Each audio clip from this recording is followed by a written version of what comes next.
Señor por poder estar una vez más aquí, con el propósito de poder estudiar y poder escuchar la voz de Dios a través de su palabra, de poder estudiarla, de poder entenderla. Y por eso también como oramos para que el Señor dé de nuevo y dé de su gracia para que al poder exponerla también lo pueda hacer con fidelidad para la gloria de Dios y la edificación de cada uno de los presentes. Así que vamos a volver a orar, rogándole al Señor que nos dé de su sabiduría. Padre, te damos las gracias en esta noche por poder estar juntos, un grupo de tus hijos aquí reunidos, para poder abrir tu santa y bendita palabra, en la cual, Señor, no soy digno de exponerla, porque es algo sumamente santo, es algo sumamente sagrado. Ella es perfecta, es tu voz.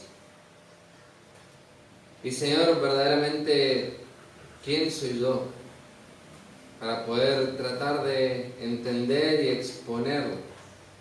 Y por eso, Padre, recurro a ti en esta noche y te imploro de que por favor nos ayudes, me ayudes, para que pueda exponer con fidelidad tu palabra, para que también sea tu Espíritu Santo quien esté obrando en cada uno de nosotros, preservando a tu siervo de todo error y a su vez también agudizando nuestros sentidos para poder percibir, poder escuchar tu voz y podamos entender lo que tú has revelado en tu palabra. Ayúdanos, Señor, y te damos las gracias por este privilegio. En el nombre de Jesucristo. Amén. Vamos a abrir las Escrituras entonces en 2 Tesalonicenses. Estamos comenzando el capítulo 2.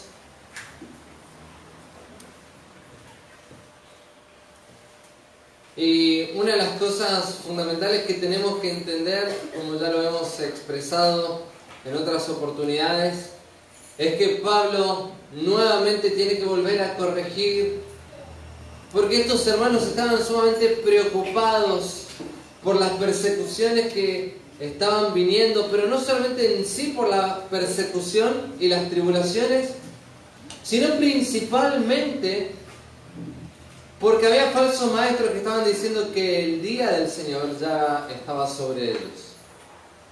Y entonces ellos entraron en una confusión porque Pablo les había enseñado otra cosa, que ellos como iglesia no estarían en el día del Señor participando de ese juicio, sino que ellos como iglesia, juntamente Pablo como iglesia, serían salvos de ese día de la ira.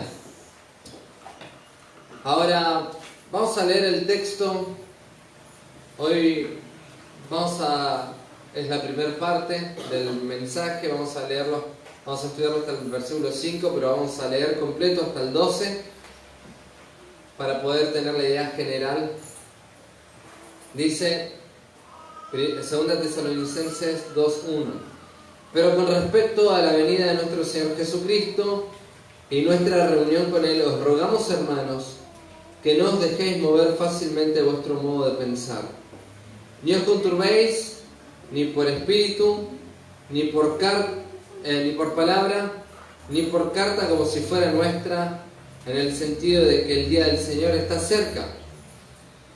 Nadie os engañe en ninguna manera, porque no vendrá sin que antes venga la apostasía y se manifieste el hombre de pecado, el hijo de perdición, el cual se opone y se levanta contra todo lo que se llama Dios o es objeto de culto, tanto que se sienta en el templo de Dios como Dios, haciéndose pasar por Dios.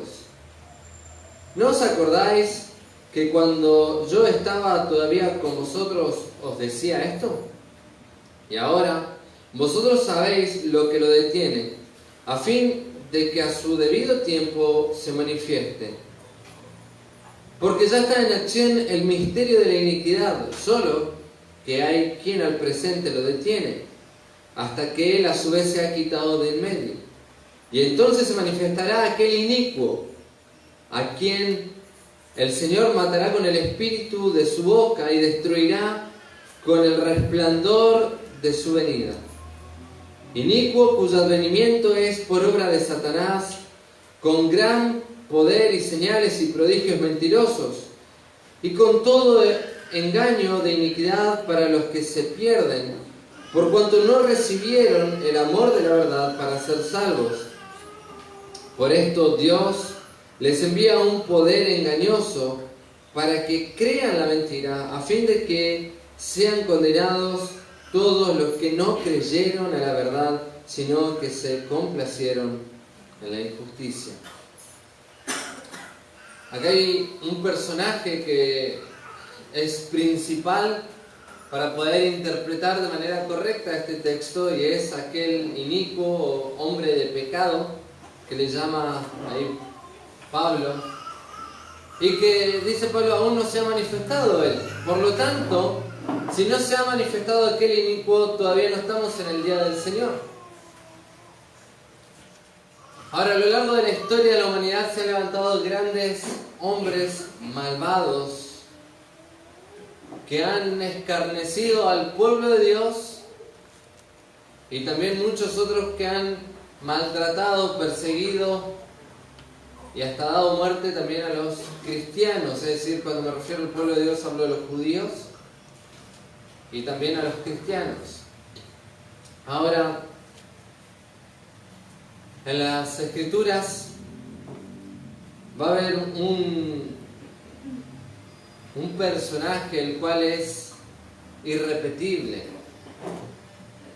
Es decir, a pesar de que se hayan levantado hombres malvados en otra época, va a haber uno malvado sobremanera, extremadamente malo, que justamente es el hombre de pecado, en el cual ningún otro es semejante a él. A este en las Escrituras se le llama, tiene muchos nombres. En Ezequiel se le llama como Gog en tierra de Magog, príncipe soberano de Mesec y Tubal. Así aparece en Ezequiel 38:2. También aparece en Daniel como el cuerno pequeño, Daniel capítulo 7, versículo 8, versículo 24 y 8-9. El príncipe que ha de venir, en Daniel 9:26. El rey que hace lo que le place, Daniel 11:36. El pastor necio y despreciable, Zacarías 11:15-17. También se lo conoce como la bestia en Apocalipsis 11:7, 13:1, 14:9, 19, capítulo 19, versículo 20, entre otros textos. Y aquí se lo llama como el hombre de pecado. Acá en este texto aparecen varios nombres. Uno es hombre de pecado, el otro es hijo de perdición, el otro es inicuo, y también se lo llama como aquel que es cuyo advenimiento es por obra de Satanás, es decir, aquel que hace o sirve a Satanás o hace las cosas por Satanás. Realmente también en 1 Juan se lo conoce como el anticristo. Tantos nombres tiene, ¿no? Pero es así porque es para que no se nos escape de vista. Es para que no pase desapercibido. Las Escrituras advierten sobre este hombre que es sumamente malvado. Esa palabra anticristo que aparece en 1 Juan 2:18 es una palabra compuesta, anticristus, que tiene que ver, es una preposición anti o en contra, y Cristo, es decir, en contra de Cristo o en lugar de Cristo. Es aquel que se quiere manifestar en su lugar, aquel que quiere recibir gloria, honra, alabanza en lugar de Cristo. Vamos a leer el texto de 1 Juan, solamente a modo de referencia. Nos sirve esta introducción para luego ver el desarrollo de todo el texto de los que hemos leído. 1 Juan 2:18 dice: hijitos, ya es el último tiempo y según vosotros oísteis que el anticristo viene, Y acá está hablando de uno específico. Así ahora han surgido muchos anticristos, y esto es en la generalidad. Por esto conocemos que es el último tiempo. Pero hay alguien específico que ha de venir, que es el anticristo en particular, aquel que también, como lo llama, hemos dicho recién, el hombre de pecado. Este anticristo va a hacer las obras, justamente va a hacer milagros, prodigios, pero por manos de Satanás. Y quien finalmente se va a querer sentar en el lugar de Dios, en el templo de Dios, haciéndose pasar por Dios, dice las Escrituras, para recibir esa adoración. Ahora, el apóstol escribió esta sección para tratar acerca de sobre tratar la pérdida de la esperanza y del gozo de los hermanos de Tesalónica, porque ellos estaban confundidos por ese tiempo que estaban pasando, tiempos de tribulaciones, y por los tiempos en los cuales los falsos maestros se habían introducido en la congregación y le estaban enseñando de que había venido, o que ya era el día del Señor, el día del juicio. Y por tanto, ellos estaban desesperanzados. Ellos estaban angustiados, no encontraban la paz ni la plenitud, porque tenían un contraste de doctrinas en su pensamiento y a su vez en sus emociones. ¿Por qué digo esto? Porque es probable que esa falsa doctrina se haya infiltrado como consecuencia de la persecución. Y al estar ellos agobiados, atónitos, fue causa por la cual la falsa doctrina ha ingresado. Es decir, que cuando uno pasa un momento de prueba y de dificultad, es allí donde Satanás va a tratar de introducir sus artimañas. Pero no lo va a hacer de una manera tan visible que todo el mundo reconozca, no, esto es falso. Sino, como bien nos dice acá, que Pablo va a argumentar sobre estas cosas en el versículo 2, que le dice, no se deje mover fácilmente de su modo de pensar, es decir, de la doctrina que Pablo les había enseñado.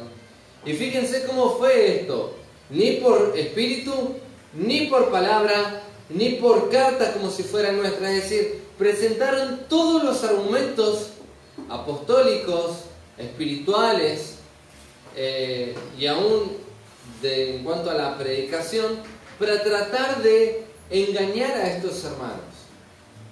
Ahora después vamos a ir desglosando más cada palabra para poder entender bien de manera específica.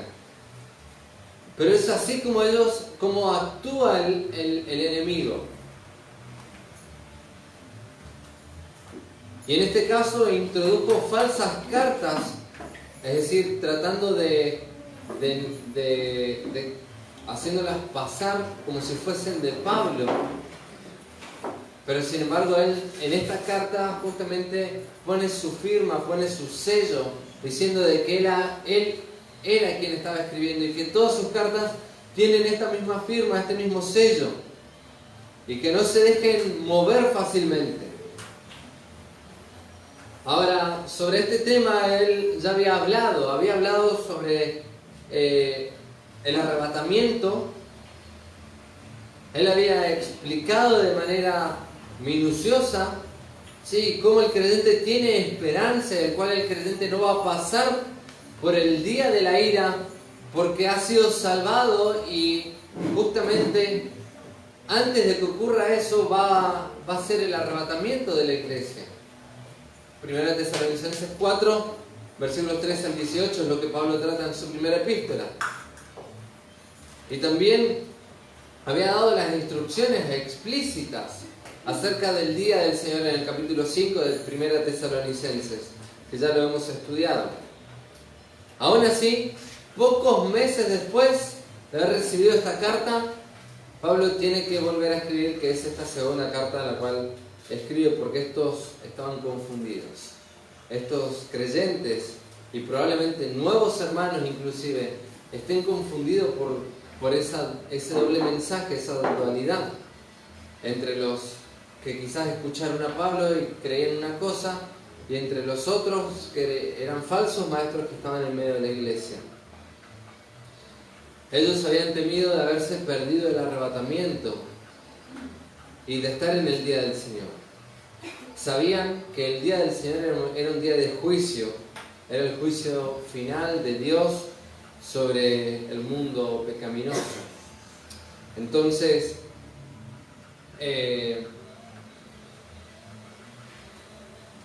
Pablo tiene que escribir esto justamente para corregir. Ahora, aquí vamos a ver en el texto una intensificación de evidencias debido a los falsos maestros. Pero antes de llegar al versículo 2, quiero que comencemos con el versículo 1, porque ahí empieza con un pero. Es decir, va a cambiar de tema, porque venía hablando acerca de su fe, de cómo ellos estaban creciendo y perseveraban en la esperanza. Habló acerca de aquel impío, o mejor dicho, de aquellos inicuos que causaban la persecución a los creyentes, donde ellos estarían bajo el juicio y Dios los atribularía también a ellos. Y finalmente los versículos 11 y 12 habla acerca de la oración que Pablo ofrecía a Dios por ellos. Justamente una oración eficaz para que ellos sean dignos del llamamiento y vivan de una manera digna del llamamiento de Dios. Y su oración era para que el nombre del Señor Jesucristo sea glorificado en la vida de cada uno de ellos. Entonces, Pablo acá con este pero hace una conexión y a su vez va a marcar un distintivo y un nuevo tema. Y dice, pero con respecto a la venida de nuestro Señor Jesucristo y nuestra reunión con Él, os rogamos, hermanos, que no os dejéis mover fácilmente de vuestro modo de pensar.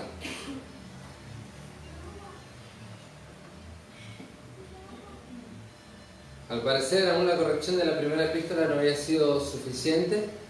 Entonces Pablo intensifica esta enseñanza y lo hace mostrando evidencias claras de que ellos no están en el día del Señor.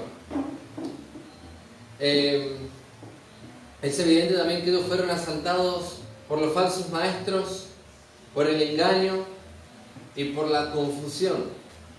Había creyentes que habían sido arrastrados por el error. Entonces, todo esto ocurre en ese contexto y por lo cual Pablo tiene que volver a poner en claro qué es lo que él ya les había enseñado, qué es lo que le escribió en la primera carta y ahora lo vuelve a ratificar y lo vuelve a enseñar sin contradecir aquello que él ya había dicho, sino simplemente agregando o poniendo algunos detalles en algunos aspectos. Recordemos de que estas epístolas no son epístolas escatológicas, es decir, que van a tratar con cada detalle sobre los eventos futuros, sino que están con el propósito pastoral de corregir y de alentar a los hermanos un problema doctrinal. Entonces no lo va a tratar con todos los detalles, va a tratar sobre el corazón del problema para animar a los hermanos y que ellos no se vean frustrados ni se vean confundidos por las falsas doctrinas, sino que puedan seguir adelante y que puedan crecer y puedan estar afirmados en el Señor y esperar de los cielos al Señor, al cual ellos amaban, el cual vendría y vendrá también por nosotros para ser arrebatados nosotros, su iglesia. Ahora, en la primera epístola Pablo les había explicado el por qué no podían estar en el día del Señor.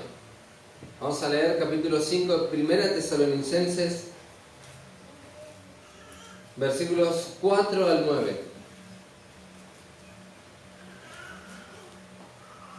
Dice lo siguiente: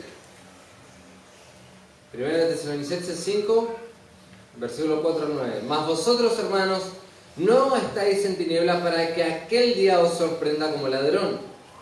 Porque todos vosotros sois hijos de luz e hijos del día, no somos de la noche ni de las tinieblas. Por tanto, no durmamos como los demás, sino velemos y seamos sobrios. Pues los que duermen de noche duermen, y los que se embriagan de noche se embriagan. Pero nosotros que somos del día, seamos sobrios, habiéndonos vestidos con la coraza de fe y de amor, y con la esperanza de salvación como yelmo. Porque no nos ha puesto Dios para ira, sino para alcanzar salvación por medio de nuestro Señor Jesucristo. El versículo 9 es un versículo clave en toda esta cuestión en cuanto a la ira de Dios, que el día de Dios o el día del Señor, ¿sí?, tiene que ver con el día de la ira, revelado aún inclusive desde el aspecto antiguo testamentario. El día de Jehová también se conoce como aquel día del juicio de Dios. Ahora,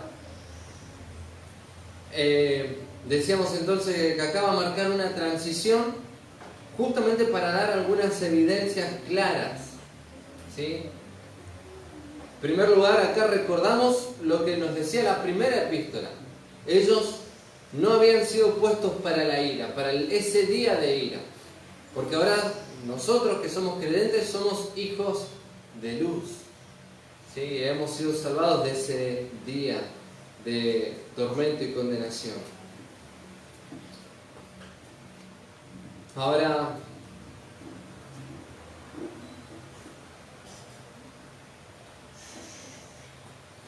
en el libro de Daniel se va a dar algunos detalles muy importantes sobre el anticristo. Hoy cité algunos versículos por arriba y quiero que leamos en Daniel capítulo 11 para que observemos solamente algunos de los nombres que tiene allí este anticristo, el cual se va a levantar en ese periodo de tiempo, en ese tiempo de la tribulación, de la gran tribulación, mejor dicho, mejor llamado. Capítulo 11, versículos 36, 37, por ahora esos dos. Daniel 11:36 dice: y el rey hará su voluntad y se ensoberbecerá y se engrandecerá sobre todo Dios, y contra el Dios de los dioses hablará maravillas y prosperará hasta que sea consumada la ira, porque lo determinado se cumplirá. Del Dios de sus padres no hará caso, ni del amor de las mujeres, ni respetará a Dios alguno, porque sobre todo se engrandecerá. Y acá vemos algunas características de este anticristo, el cual, como dicen, se va a ensoberbecer, se levantará en contra de Dios, aún inclusive olvidando quizás de sus antepasados, los dioses de sus padres. No tendrá temor ni siquiera del Dios santo, vivo y verdadero, el cual dice, va a decir, hablará maravillas. Esa palabra maravillas, es decir, va a decir cosas extraordinariamente horrendas en contra de Dios. Dice, y prosperará, es decir, el mundo lo va a reconocer, lo va a querer exaltar, ensalzar, va a recibir esa gloria que Él quiere, hasta que sea consumada la ira. Porque lo determinado se cumplirá. Para ir más específicamente tendríamos que ir al capítulo 9 para hablar de las 70 semanas de Daniel y justamente de esta última semana que falta cumplir, que es el día o la semana de la tribulación y gran tribulación. Daniel 9:27 para aquellos que quieran leerlo después. Pero dice más también en el versículo acá en el capítulo 11: del Dios de sus padres no hará caso, ni del amor de las mujeres, ni respetará a Dios alguno, porque sobre todo se engrandecerá. Y esto quizás hoy ya no nos suena tan raro, el hecho de que no gustará el amor de las mujeres. Es un hombre evidentemente homosexual que dice acá que no va a respetar a dioses, a Dios, al Dios de sus padres, no va a respetar a nadie, y es más, después dice que él mismo querrá sentarse en el trono de Dios justamente para recibir esa alabanza y esa gloria, haciéndose pasar por Dios, como lo hemos leído allí en 2 Tesalonicenses. Ahora, la meta de estos versículos entonces es, como hemos dicho, es restaurar la confianza de estos hermanos en aquella verdad apostólica revelada por parte de Pablo hacia ellos, y que esto era algo común y era evidente en todas las iglesias, porque Pedro también escribe sobre este asunto y aún sobre los escritos de Pablo, y aún inclusive era la esperanza de todo creyente, que Cristo también vendría por su iglesia. Por tanto, esto era algo que estaba en conocimiento de todos, y de hecho la escatología, la doctrina de los eventos futuros, es una doctrina fundamental y esencial para la vida del creyente, para la esperanza del creyente. No solamente porque cuando morimos vamos a estar con Él, sino porque Él viene por nosotros. Y es lo que el creyente tiene que esperar mientras está en vida: la venida de su Señor. Eso le hace vivir de una manera santa. Eso le hace purificarse, como lo dice ahí en 1 Juan capítulo 3. Que todo aquel que tiene esta esperanza en Él se purifica a sí mismo, así como Él es puro. Ahora, decía el texto acá entonces: pero con respecto a la venida de nuestro Señor Jesucristo y nuestra reunión con Él, os rogamos, hermanos. Y ese es un ruego tierno, amoroso, de confianza, de aquellos que son sus hijos en la fe, aquella iglesia que Dios ha plantado en este lugar para testimonio, para salvación, y que ellos eran parte de ello, y por lo tanto les habla como hermanos, como hermanos. Pablo no le va a querer imponer nada, sino les suplica, les ruega: os rogamos, hermanos. Ahora,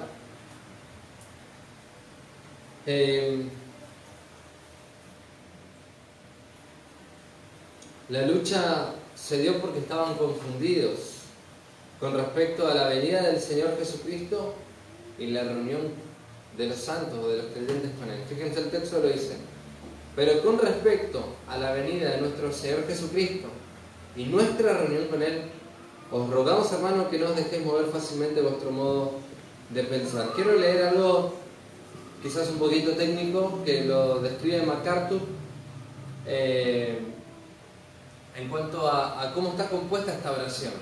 Dice lo siguiente: aunque Pablo usó dos expresiones, en realidad tenía en mente un evento, no dos.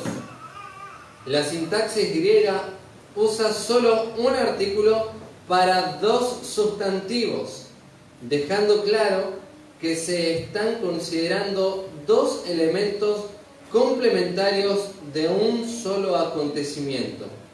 Esta es la sexta mención en las dos cartas de la venida de Cristo, o parousia. ¿Sí? Fin de la cita.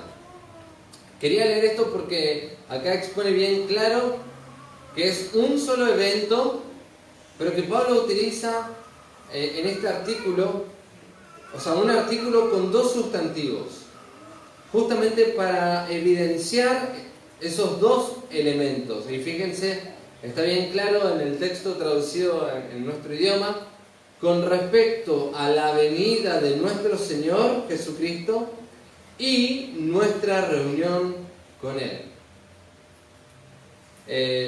La misma idea también lo traduce Robertson en su comentario justamente de 2 Tesalonicenses.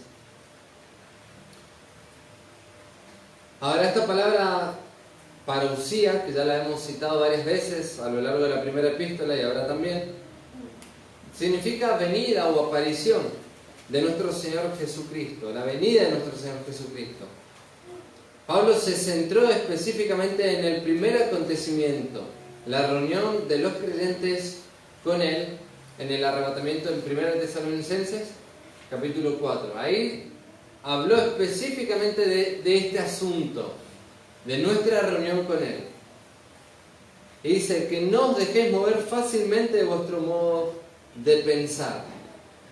ni os conturbéis, ni por espíritu, ni por palabra, ni por carta como si fuera nuestra, en el sentido de que el día del Señor está cerca.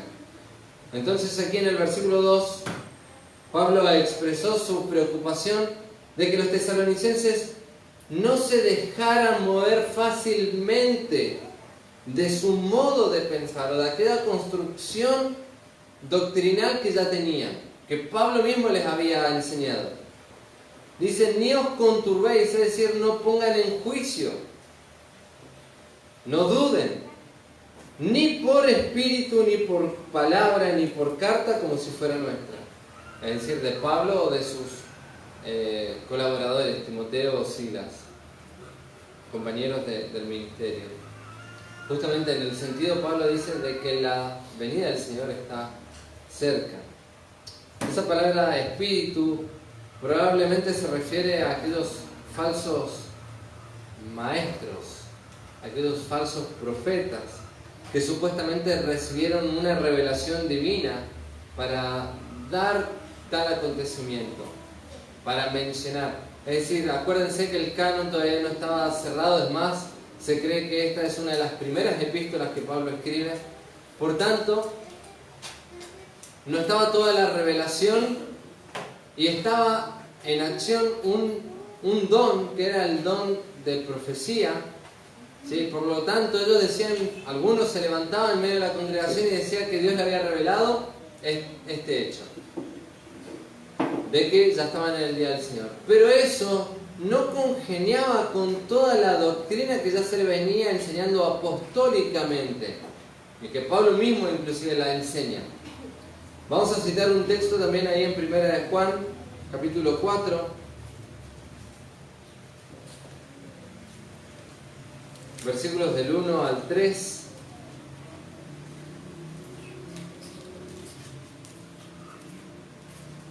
Porque es decir, hay otros espíritus que no es el Espíritu de Dios, que habla también y que da falsos mensajes. Fíjense, 1 de Juan 4:1 dice, amados, no creáis a todo espíritu, sino probad los espíritus si son de Dios, porque muchos falsos profetas han salido por el mundo. En esto conoced el Espíritu de Dios. Todo espíritu que confiesa que Jesucristo ha venido en carne es de Dios. Y todo espíritu que no confiesa que Jesucristo ha venido en carne no es de Dios. Y este es el espíritu del anticristo, el cual vosotros habéis oído que viene y que ahora ya está en el mundo. Acuérdense de que acá estaba citando de los muchos anticristos, aquellos que negaban al Cristo humanado, al Cristo que se había hecho hombre, del Dios que se había hecho hombre. Acá estaban los gnósticos que negaban que Jesús era Dios. Entonces, habían surgido y había muchos anticristos en este sentido. Pero de manera específica, aquí hacemos énfasis en la palabra espíritu, que decía ahí el texto, que no creáis a todo espíritu. Ellos también tenían un don especial que era dado por el Espíritu Santo, que cuando era aquel de discernimiento de espíritu, que cuando había algún mensaje que no concordaba con la enseñanza apostólica y no concordaba con la enseñanza del Espíritu Santo, y aún inclusive con la enseñanza antiguo testamentaria, aquella persona que quizás tenía este don se levantaba en medio de la congregación y denunciaba ese falso espíritu, ese falso mensaje. Entonces aquí habla de una primera evidencia de estos falsos maestros, que dice que ellos habían recibido una revelación especial por espíritu. Entonces ahí habla de que ellos recibieron una revelación divina. Pero también le dice ni por palabra, es decir, que ellos no se dejen mover fácilmente, que no sean arrastrados por el error, ni por espíritu, ni por palabra. Es decir, se refiere a las predicaciones o sermones de enseñanza. que quizás se daban en ese momento, como conocemos, que relata también, por ejemplo, Apolos, ¿sí?, que era hombre vigoroso en cuanto a la enseñanza, pero que tuvo que ser corregido en su momento por Priscila y Aquila. Ahora Pablo justamente le dice que no se dejen mover ni siquiera por predicaciones o por sermones que opinen diferente a aquello que ellos ya habían recibido como doctrina, como enseñanza por parte del apóstol Pablo. ¿Cuál era? Acerca de la reunión de los creyentes con el Señor en el arrebatamiento, y acerca del día del Señor, que todavía no había venido y que después lo va a explicar un poquito más. Y dice, ni por carta como si fuera nuestra. La carta denota una autoridad apostólica por parte de Pablo, ¿no es cierto?, sobre esa doctrina en la cual estaban teniendo problemas. Entonces, Pablo les refuta y les saca todo tipo de argumentos a estos falsos maestros que estaban en medio de la congregación. Es decir, si no tienen nueva revelación, si no es por sermones o enseñanzas, predicaciones, ni siquiera por carta nuestra, no crean a todo eso, estos falsos maestros se quedan sin argumentos para decir acerca de que el día del Señor ya estaba presente. Es importante resaltar que el medio de los tesalonicenses indica que Pablo les había enseñado que el arrebatamiento de la iglesia precedía a la ira final de Dios, donde se incluye la tribulación y el día del Señor.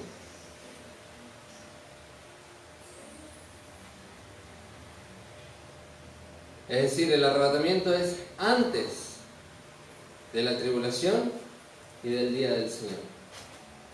1 Tesalonicenses 5, versículos 2 y 3 dice, porque vosotros sabéis perfectamente que el día del Señor vendrá así como ladrón en la noche, que cuando digan paz y seguridad, entonces vendrá sobre ellos destrucción repentina, como los dolores a la mujer encinta, y no escaparán. Ya hemos distinguido esto, hemos observado y analizado el texto, que Pablo, cuando habla del día del Señor y sobre quiénes va a venir, siempre habla sobre ellos. Y cuando habla del arrebatamiento, cuando habla acerca de las bendiciones celestiales que tenemos en Cristo, habla de nosotros. Ahora también, si Pablo les hubiera enseñado algo diferente, si les hubiera enseñado que la iglesia iba a pasar por la tribulación y si iba a pasar por el día del Señor, ellos verdaderamente iban a estar gozosos más que tristes y confundidos. Es decir, es una observación del texto por las correcciones que va dando, y es un análisis simple en la cual otros argumentos caen por tierra, otros argumentos teológicos inclusive. Porque si ellos verdaderamente entendían que iban a pasar por la tribulación, cosa que teóricamente, si Pablo les había enseñado eso, entonces no tendrían que estar afligidos por saber si estaban o no en el día del Señor. Es más, tendrían que estar gozosos porque ya sería parte del cumplimiento escatológico y de la promesa de Dios, entre comillas. Sin embargo, para ellos era algo tan claro la enseñanza de Pablo en cuanto al arrebatamiento, que entonces esta falsa enseñanza les produjo esa conturbación, les produjo esa conmoción, de tal manera que parecía que no les encuadraba todo lo que iba a suceder, y que por qué estaban padeciendo de esta manera. Bueno, como ya hemos dicho, que el padecimiento y el sufrimiento y las tribulaciones forman parte de la vida del cristiano, pero que el día del Señor y la gran tribulación que va a venir sobre la tierra en algún momento futuro, la iglesia del Señor no va a pasar y que por lo tanto nosotros ya hemos sido salvados de ese día. Ahora, estos falsos maestros, una de las cosas que trataban de desacreditar no solamente era la enseñanza apostólica, sino también la bondad y la gracia de Dios. ¿Sabes qué? Si el creyente pierde de vista el arrebatamiento y de un día poder estar junto con el Señor, de su reunión con el Señor, no tiene esperanza alguna. Tiene que esperar el día del juicio, el día de la ira. ¿Qué esperanza es esa? Es totalmente contradictoria a lo largo de todas las Escrituras.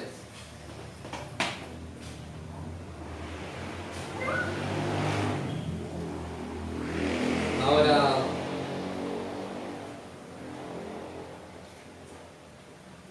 Pablo entonces quiere poner el énfasis en que ellos todavía no están en ese día. Vamos a leer versículos de 3 al 5 y vamos a ir desglosando de manera más general. Dice: nadie os engañe en ninguna manera, porque no vendrá sin que antes venga la apostasía y se manifieste el hombre de pecado, el hijo de perdición, el cual se opone y se levanta contra todo lo que se llama Dios o es objeto de culto, tanto que se sienta en el templo de Dios como Dios, haciéndose pasar por Dios. ¿No os acordáis que cuando yo estaba todavía con vosotros os decía esto? Y quiero tomar ahora como eje el versículo 5. Porque esta pregunta que Pablo hace es una pregunta que tiene la respuesta en sí misma, es decir, de que Pablo les enseñaba y ellos tienen que recordar todas estas cosas que ya les había dicho anteriormente cuando él estuvo con ellos. Por tanto, el hecho está en que no debían dejarse engañar. No deben dejarse engañar. Dice el versículo 3, nadie os engañe. Y este es el punto más crítico hoy en día. ¿Por qué? Porque cuando hay sufrimiento, cuando las personas están desesperadas, cualquier doctrina de error les promete quizás una solución rápida y quizás inclusive los seduce a esa fe y los puede llegar a arrastrar hacia él. Es por eso que cuando una persona está en angustia, está en dificultad, está pasando tiempos de pruebas, es un tiempo permeable a su corazón. Y es por eso que es allí donde también nosotros tenemos la oportunidad tanto de hablarle del Evangelio, del verdadero Evangelio, de la vida eterna y del perdón que hay en Cristo Jesús, y también de hablarle de la verdad de que Cristo viene por nosotros.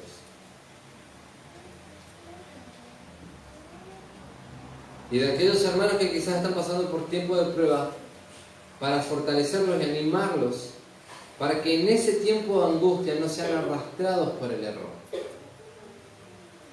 Normalmente ese problema también, o suelen ser arrastrados por el error cuando hay un problema emocional.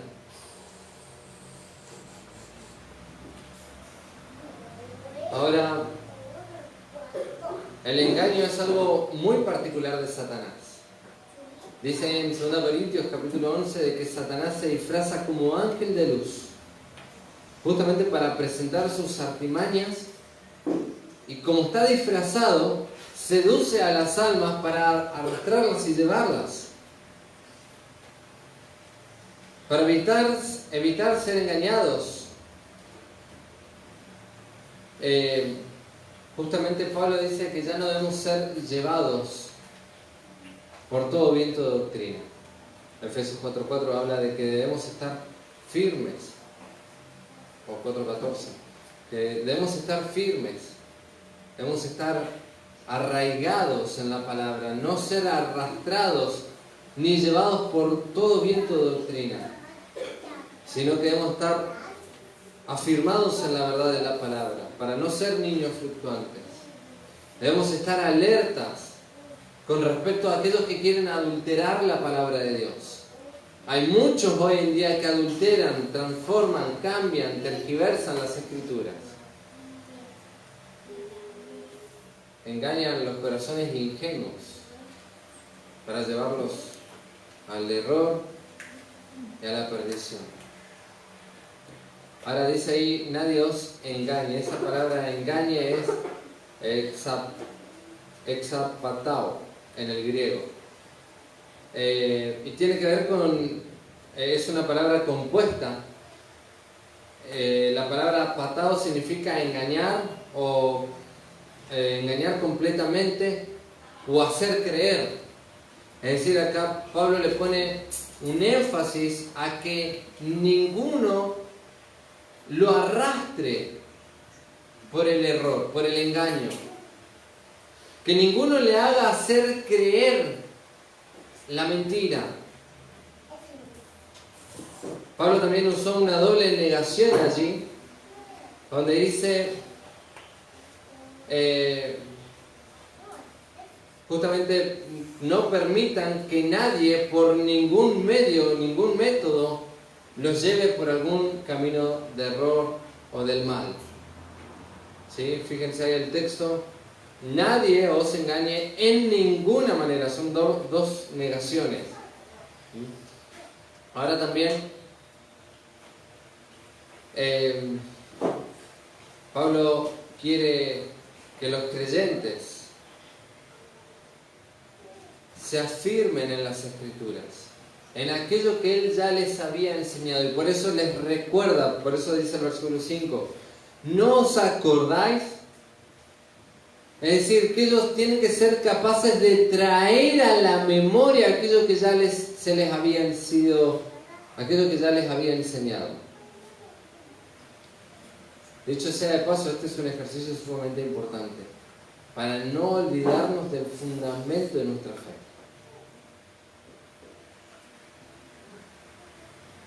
Recordar, repasar, retomar, volver a leer, volver a estudiar, volver a indagar, afirmarlo en el corazón, volver a escucharlo.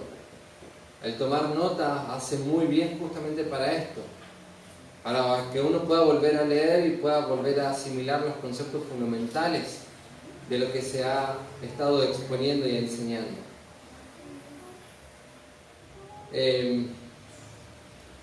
Ahora Pablo entonces le decía que la única verdad fundamental es la palabra de Dios, es la verdad apostólica que ha sido revelada a ellos.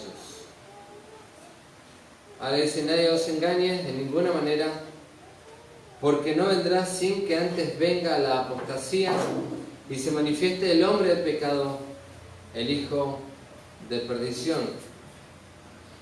el cual se opone y se levanta contra todo lo que se llama Dios o es objeto de culto, tanto que se sienta en el templo como Dios, en el templo de Dios como Dios, haciéndose pasar por Dios.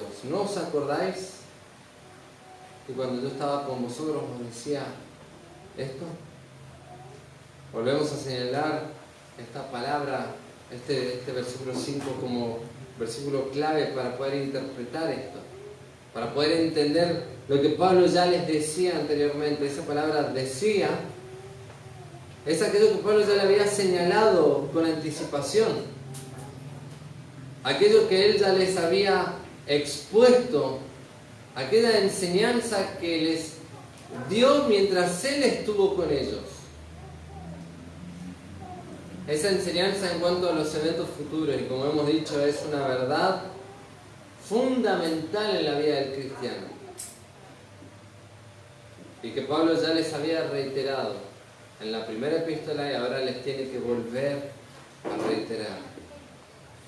Los de Tesalónica habían olvidado lo que Pablo les dijo cuando estaba allí con ellos. Que el día del Señor no vendría sin que antes venga la apostasía.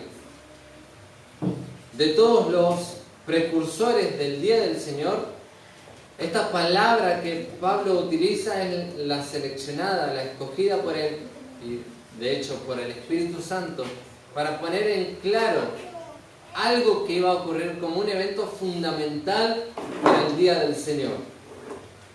Hay muchos textos que hablan del día del Señor. Joel 2.31, 3.14 y Malaquías 4.5 son algunos de los textos que mencionan de manera específica sobre el día del Señor. Pablo escoge aquí la palabra apostasía. Por supuesto, no estaba determinando una fecha post-tribulacional para el arrebatamiento. No dijo qué iba a ocurrir, qué fecha iba a ocurrir, sino lo que iba a ocurrir después del arrebatamiento.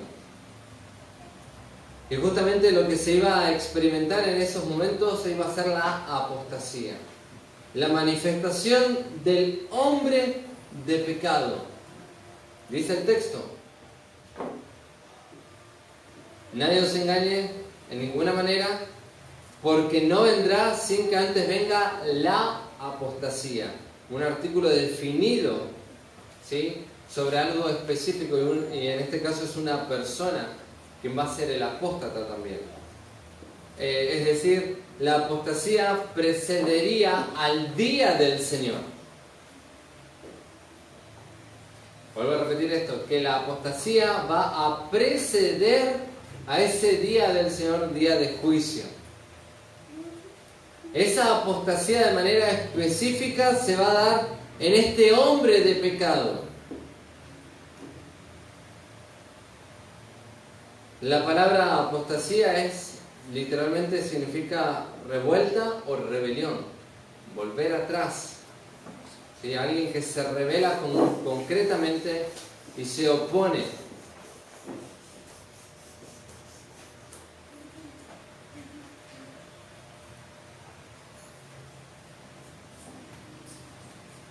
Ahora también Pablo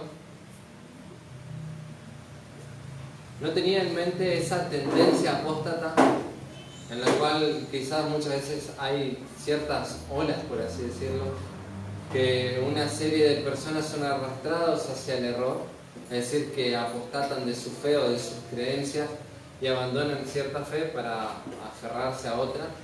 No se está refiriendo a ese tipo de apostasía, sino de una manera específica e identificable que tiene que ver con respecto a una persona que es el hombre pecado, como también se llama el anticristo. Ahora fíjate que el texto dice, sin que antes venga la apostasía y se manifieste el hombre de pecado, el hijo de perdición. La apostasía será un hecho blasfemo de magnitud sin precedente alguno. Como hemos dicho, se han levantado hombres malvados, sí, que han hablado en contra de Dios, que han injuriado en contra de Dios, que han perseguido a su pueblo, que han hecho un montón de barbaridades, han asesinado a cientos y miles de personas, pero sin embargo no hubo ninguno como este que se va a levantar en algún momento, el cual con su propia boca va a maldecir de una manera que es incalculable y que nosotros no podemos llegar a pensar la manera o lo que diría en contra de Dios. No solamente en lo que diría, sino también en la forma en la cual actuaría contra Dios. El apóstol identificó la apostasía mencionando el personaje clave ligado a esta, que es el hombre de pecado. Entender quién es este personaje clave es un prerequisito, dice MacArthur, para identificar la apostasía. Vuelvo a leer esta frase de MacArthur. Dice,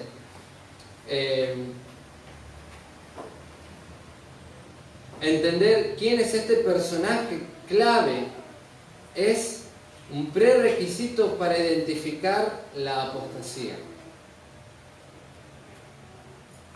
Ese hombre de pecado, como se lo llama allí, es anomia, la palabra en griego, que significa sin ley. Esta persona será consumado fuera de la ley. Es decir, es un pecador blasfemo que vivirá en total perversión y en una constante contra la ley de Dios. Va a oponerse a todo eso. Y como hemos citado en el texto de Daniel, inclusive, que aquello que es natural, él irá en lo contranatural.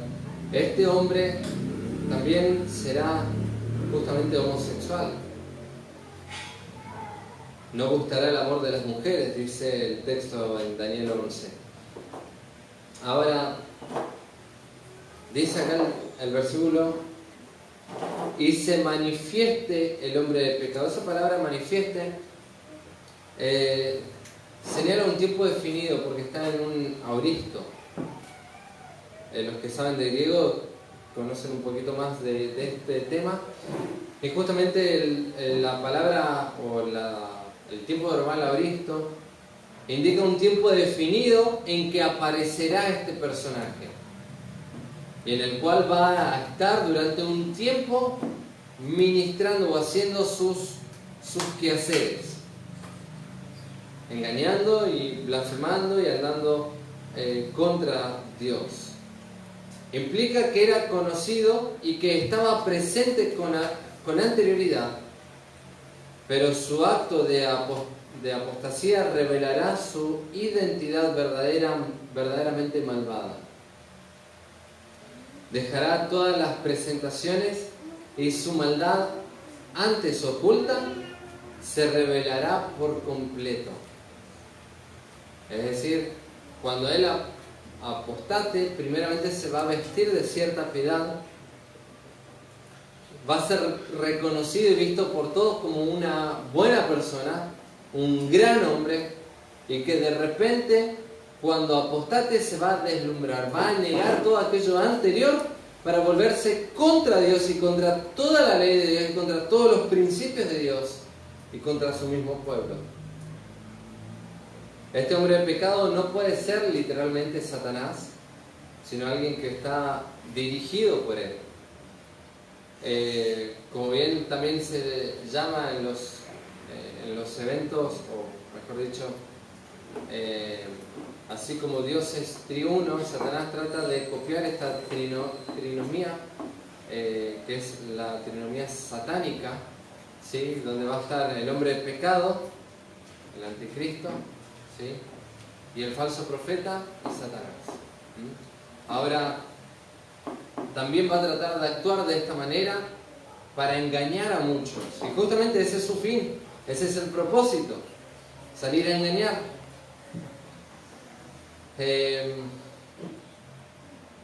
Y se identifica de manera específica como hombre de pecado.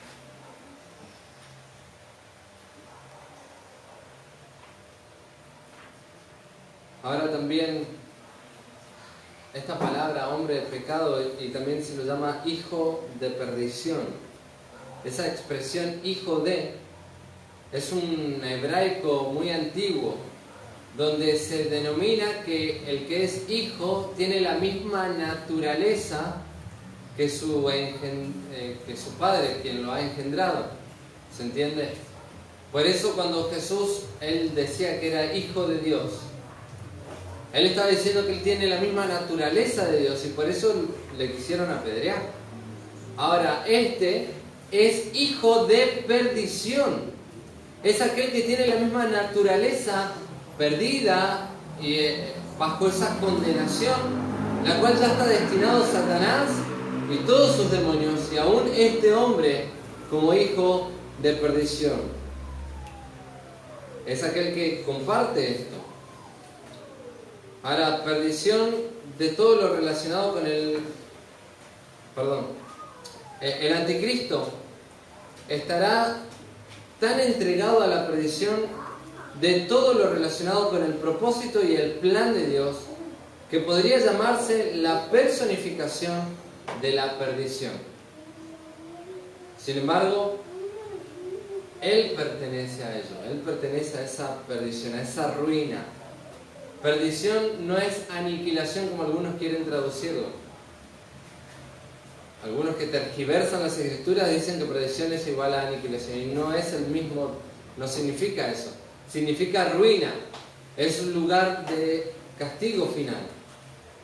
Es decir, que su destino es el castigo y el juicio eterno, donde será este hombre de pecado, este hombre que verdaderamente es basura, será echado en el lugar o en el basurero del infierno. Allí será su lugar eternamente. Ahora,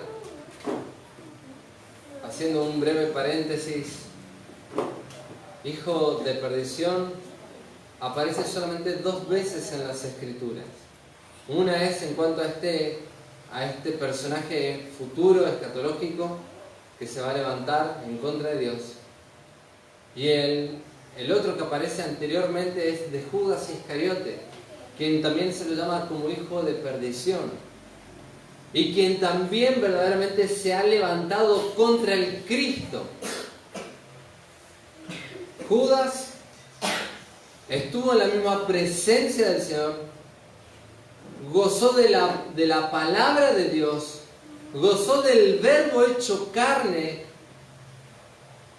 y sin embargo, él fue hijo de perdición. Y finalmente termina de esta misma manera.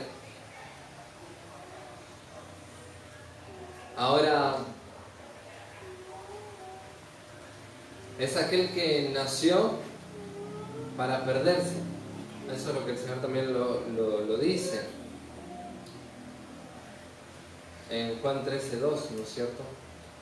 Ahora, de modo sorprendente, era tanto hijo de perdición que justamente la gloria de Cristo no suavizó su corazón, no llegó a su corazón como pasó con los otros 11. Las palabras de Cristo, la gracia, la bondad y la verdad de Cristo no produjo nada en su vida. De tal manera que solamente fue según estaba destinado de él. Ahora, el anticristo revelará de pronto su naturaleza, este personaje futuro. Su naturaleza verdadera, que es en contra o blasfema contra Dios. Y justamente dice el versículo ahí, el cual se opone a Dios, es decir, va en contra, y aclara, Pablo dice, y se levanta contra todo lo que se llama Dios o es objeto de culto. Es decir, no solamente va en contra de Dios, sino contra toda otra cosa que se adore. Él lo que va a imponer es la adoración a sí mismo. Y ese es el propósito del anticristo. Sentarse en el templo de Dios. Para ello va a tener que ocurrir la reconstrucción del templo. Cosa que ha de ocurrir. Y no solamente eso, sino que también que se sentará en el lugar de Dios. Es decir, ahí en el templo, haciéndose pasar por Dios, pidiendo a todas las personas que la adoren. Primero se va a hacer amigo del pueblo de Dios, de los israelitas, para ayudarles a reconstruir su templo, entre comillas, para adorar a Dios. Pero llegado el momento de su manifestación, Él se va a levantar y va a decir, miren, todo esto tienen gracias a mí. Hay paz mundial gracias a mí. Así que quiero ahora evidenciar que yo soy el verdadero Dios. Así que adórenme. Y entonces se va a levantar una gran persecución, porque muchos se van a dar cuenta que era un impostor, un falso. Y entonces van a ir todos aquellos que se nieguen a la adoración a este anticristo. van a morir. Van a morir, van a ser perseguidos. El templo justamente es el símbolo de la presencia de Dios. Es el lugar más adecuado para que Satanás quiera ocupar blasfemando en contra de Dios. Él siempre ha deseado subir a lo alto, sentarse en el lugar de Dios, hacerse semejante al Altísimo. Y en los cielos no lo ha podido lograr y ni lo logrará jamás. Y en la tierra va a intentar hacerlo en ese templo momentáneamente, hasta que aparezca el Señor, quien, como dice los versículos más adelante, versículo 8, entonces se manifestará aquel inicuo a quien el Señor matará con el espíritu de su boca y destruirá con el resplandor de su venida. Allí será el día del Señor, allí será el día del juicio. Una vez que ocurra esta manifestación de aquel inicuo, de aquel apóstata, entonces recién ahí va a ocurrir el día del Señor. El Señor se manifestará. Concluimos entonces que la apostasía es la identificación blasfema del anticristo de sí mismo. Y su profanación del templo es un evento único e inequívoco que precederá al día del Señor. Como realmente esto no ha ocurrido, el día del Señor no pudo haber llegado todavía, pero no llegará tampoco para los creyentes, porque los creyentes hemos de ser arrebatados antes. No tenemos que temer del juicio del día del Señor, ya que los creyentes hemos sido salvados. Ya no estamos en oscuridad para temer, como le dice en 1 Tesalonicenses 5:4. Ya no somos de la noche. Estamos separados por Cristo y esperando su regreso. Como también lo dice en el capítulo 1 de 1 Tesalonicenses, versículo 10. Esperando de los cielos a su Hijo, el cual resucitó de los muertos a Jesús, quien nos libra de la ira venidera. Y un día nos reuniremos con Él. Estaremos con Él para siempre. Y un texto sumamente hermoso es el de Juan 14. Dice, versículo 1, no se turbe vuestro corazón, creéis en Dios, creed también en mí, en las mismas palabras del Señor. En la casa de mi Padre muchas moradas hay. Si así no fuera, yo os lo hubiera dicho, voy pues a preparar lugar para vosotros. Y si me fuere y os prepararé el lugar, vendré otra vez y os tomaré. Fíjense acá la terminología que utiliza. Y os tomaré a mí mismo, para que donde yo estoy, vosotros también estéis. Esta es la promesa y la seguridad que tenemos como creyentes en Cristo Jesús. Pero que todo aquel que no tiene a Cristo entonces ha de esperar el día del juicio, el día de la ira. Y roguemos que quizás haya alguno que nos esté escuchando hoy y quizás todavía no se ha arrepentido de sus pecados y quizás todavía no ha creído en Cristo Jesús. Hoy es el día de salvación. Todavía el Señor ha prolongado su misericordia y aún no ha venido por su iglesia, esperando que quizás hoy te arrepientas de tus pecados y pongas tu fe en Él, para que entonces, cuando Él venga, seas arrebatado juntamente con nosotros. Estemos en la gloria eterna y seamos salvos para siempre jamás. Esa es nuestra esperanza, esa es la esperanza del creyente. Esa es mi esperanza. Esa es la esperanza que habla las Escrituras. Buscamos al Cristo verdadero, no al anticristo. Vamos a ver al Cristo verdadero cara a cara. No lo vamos a ver al anticristo. Nosotros no.